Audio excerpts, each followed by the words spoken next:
যে গুন্ডা দমন আইন লাগু হয়েছে, যেহেতু আমরা প্রত্যেকে জানি যে রাজ্যের তৃণমূল সরকারের পতনের পর অনেক কিছু কিন্তু পরিবর্তন হয়েছে। তার পাশাপাশি মাননীয় শুভেন্দু অধিকারী, বিশেষ করে আমাদের মুখ্যমন্ত্রী, তিনি কিন্তু নির্বাচনের আগে অনেক প্রতিশ্রুতি দিয়েছিলেন। ইতিমধ্যে কিন্তু আমরা দেখছি তার যে প্রতিশ্রুতি, নির্বাচনের আগের যে প্রতিশ্রুতি, সেই প্রতিশ্রুতি কিন্তু একে একে কিন্তু সেই প্রতিশ্রুতি তিনি কিন্তু ফুলফিল করছেন। তার পাশাপাশি তিনি বলেছিলেন যে ভারতীয় জনতা পার্টি যদি কখনো ক্ষমতায় আসে রাজ্যে, তাহলে রাজ্যে এই যে চাঁদাবাজি, জুলুমবাজি, সিন্ডিকেট, এসব সমস্ত কিছু বন্ধ করে দেবেন। ঠিক তাই হলো। আজ থেকে কয়েকদিন আগে কিন্তু গুন্ডা দমন আইন কিন্তু তিনি লাগু করলেন রাজ্যে।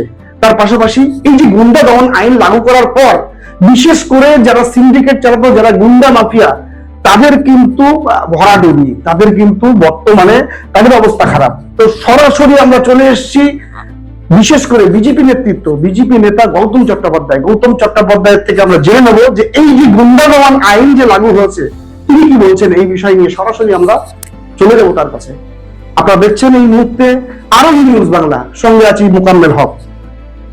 বলছি দাদা, এই যে রাজ্যে পালা বদলের পর বিশেষ করে আমাদের মাননীয় মুখ্যমন্ত্রী শুভেন্দু অধিকারী, তিনি কিন্তু অনেক প্রতিশ্রুতি দিয়েছিলেন। ইতিমধ্যে কিন্তু তার প্রতিশ্রুতি, তিনি যতটা প্রতিশ্রুতি দিয়েছিলেন, অনেক প্রতিশ্রুতি কিন্তু ফুলফিল করছেন। তার পাশাপাশি তিনি কিন্তু কথা দিয়েছিলেন যে ভারতীয় জনতা পার্টি যদি ক্ষমতায় আসে, এই রাজ্যে কোন রকম গুন্ডা, মাফিয়া, সিন্ডিকেট, তোলাবাজি, চাঁদাবাজি কোনো কিছুই চলবে না। তার জন্য তিনি বিধানসভায় একটি আইন পাশ করেছেন। সেই আইনটা লাগু করেছেন কয়েকদিন আগে, গুন্ডা দমন আইন। আপনি কি বলবেন এই বিষয় নিয়ে?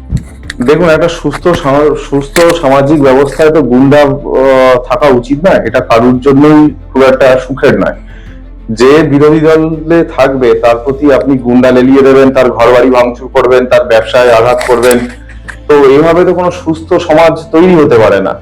দুর্ভাগ্যজনক বিষয় হচ্ছে, সিপিএম যখন 77 সালে ক্ষমতায় এসেছিল, তারা প্রথম এই গুন্ডার রাজনীতিটা শুরু করে।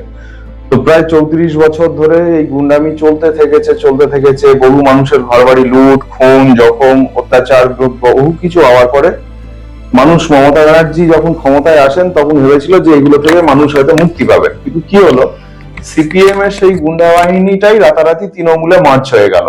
মার্চ হয়ে গিয়ে তারা তৃণমূলের হয়ে দাদাগিরি, গুন্ডামি সমস্তটাই করতে লাগলো। ঠিক আছে না? তো তারপরে মানুষ তৃণমূলকে সরিয়ে আমাদেরকে এনেছে। তো আমরা তো মানুষের কাছে যখন যা কমিটমেন্ট করেছি সেটা পালন করেছি সব জায়গায়, সে কেন্দ্রের সরকারে বলুন বা অন্য রাজ্যের সরকারে বলুন। তো পশ্চিমবঙ্গও তার ব্যতিক্রম হবে না। তো সেই কারণেই আমাদের সরকার সবেমাত্র হয়েছে, আজ 2.5 মাসও হয়নি। তো তার মধ্যেই আমাদের সরকার একেবারে যে আইনগুলো পাশ করে নিয়েছেন, তার মধ্যে গুন্ডা দমন বিল অন্যতম একটি, যেখানে বলা হচ্ছে যে আপনি বিজেপি সরকারের কোনো সিদ্ধান্ত আপনার ভালো লাগতে না পারে, আপনার মনে হতে পারে বিজেপি সরকার একটা কাজটা ঠিক করছে না, আপনি রাস্তায় নেমে মিছিল করুন, মিটিং করুন, মাইক্রোফোন লাগিয়ে মানুষের সামনে আপনি আপনার বক্তব্য তুলে ধরুন। আপনি কলকাতা হাইকোর্টে গিয়ে আমাদের বিরুদ্ধে মামলা করুন, সেখানে না পারলে সুপ্রিম কোর্টে যান। গণতান্ত্রিক ব্যবস্থায় যে পদ্ধতিতে আপনার প্রতিবাদ করার অধিকার ভারতবর্ষের সংবিধান আপনাকে দিয়েছে, আপনি সেগুলো করুন, তা নিয়ে তো আমাদের কোনো সমস্যা নেই। কিন্তু আপনি রাস্তায় নেমে যাবেন, আপনার মিছিলের পাশ দিয়ে একটা বাস যাচ্ছে, হট করে সেই বাসটাতে আগুন ধরিয়ে দেবেন, ভাঙচুর করতে শুরু করবেন। রাস্তায় কটা দোকানদার বসে ব্যবসা করছে, সেই দোকানে গিয়ে ভাঙচুর করবেন। অন্য একটা দলের পার্টি অফিস, সেই পার্টি অফিসে গিয়ে আক্রমণ করবেন। তো এটা তো বাঁদরামো, এটা তো অসভ্যতা। এই অসভ্যতা তো কোনো সুস্থ সমাজে হতে পারে না। সেই জন্য আমাদের সরকারের মাননীয় মুখ্যমন্ত্রী শুভেন্দু বাবু, তিনি সিদ্ধান্ত নিয়েছেন এবং মন্ত্রিসভার সকলের সম্মতিতে, দলের সম্মতিতে তারা বিল পাশ করিয়েছেন, গুন্ডা দমন বিল। ভারতবর্ষের অন্য রাজ্যে যেমন আছে যে আপনি যদি এই ধরনের কোনো গুন্ডামি করেন, তাহলে আপনাকে ধরে বিনা জামিনে, অর্থাৎ 1 বছর পর্যন্ত সরকার চাইলে আপনাকে অ্যারেস্ট করে রাখতে পারে, কোর্টে তোলবার প্রয়োজন হবে না, এবং আপনার হয়ে কোনো উকিলও দাঁড়াবে না, কোর্টে তুলবেই না, তার উকিল দাঁড়াবে কোথা থেকে। এবং যদি এটা প্রমাণ হয় যে আপনি ওই ভাঙচুরের মধ্যে বা ওই দাঙ্গা হাঙ্গামার মধ্যে ছিলেন, মানুষের ক্ষতি করেছেন, তাহলে আপনার যে সম্পত্তি আছে, ঘর বাড়ি, জমি জায়গা, গয়নাগাটি যা কিছু আছে, সরকার সেটাকে নিলামে তুলে বিক্রি করে সেই পয়সা দিয়ে সেখানকার ক্ষতিপূরণের ব্যবস্থা করবে।